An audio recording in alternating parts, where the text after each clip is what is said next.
સુરત શહેરના પોશ વિસ્તાર ગણાતા વેસુમાં આવેલી હેપી એલિગન્સ બિલ્ડિંગમાં એક જ પરિવારના 4 સભ્યોએ ઝેરી દવા પી આપઘાત કરવાનો પ્રયાસ કરતા સમગ્ર પંથકમાં ચકચાર મચી ગઈ છે। આ કરુણ ઘટનામાં 3 લોકોના મોત નીપજ્યા હતા, જ્યારે એક 5 વર્ષની બાળકીના જીવનો આબાદ બચાવ થયો હતો।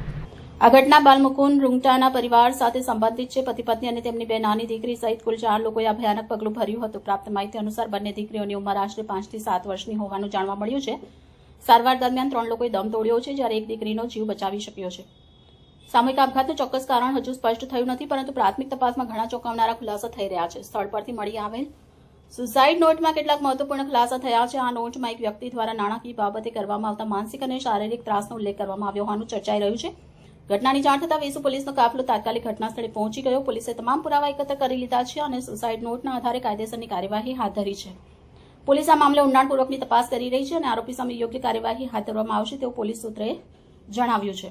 આ દુઃખદ ઘટનાએ સમગ્ર સુરત શહેરને હચમચાવી નાખ્યું છે અને પોશ વિસ્તારમાં રહેતા લોકોમાં ભય અને શોકનું મોજું ફરી વળ્યું છે। घटना तो क्या 4:11 में फोन आया मेरे को।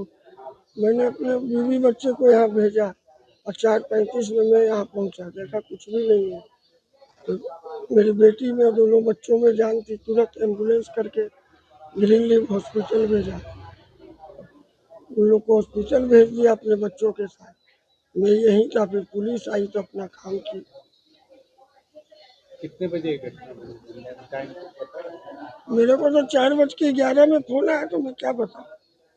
સર કઈ આપઘાતનો બનાવ બન્યો છે, શું હકીકત છે? ગઈકાલે સાંજે વેસુ પોલીસ સ્ટેશનને એક જાણકારી મળી કે હેપી એલિગન્સ નામની એક બિલ્ડિંગ છે વેસુ વિસ્તારમાં। એમાં એક પરિવારે ઝેરી દવા પી અને આપઘાતનો પ્રયાસ કરેલ છે।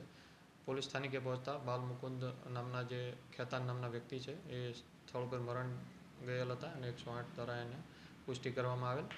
બાદ એમની પત્ની જે છે પ્રિયંકાબેન અને ભવ્યા અને પાથવી નામના બે બાળકીઓ છે એમને દવાખાને એડમિટ કરવામાં આવેલા હતા, જે પૈકી પણ પ્રિયંકાબેન અને મોટી દીકરીનું આજે સવારે અવસાન થઈ ગયેલું છે।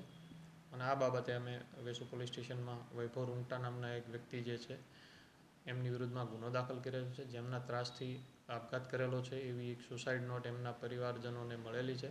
એના આધારે અમે એના વિરુદ્ધમાં ગુનો દાખલ કરેલ છે અને હાલ તપાસ ચાલુ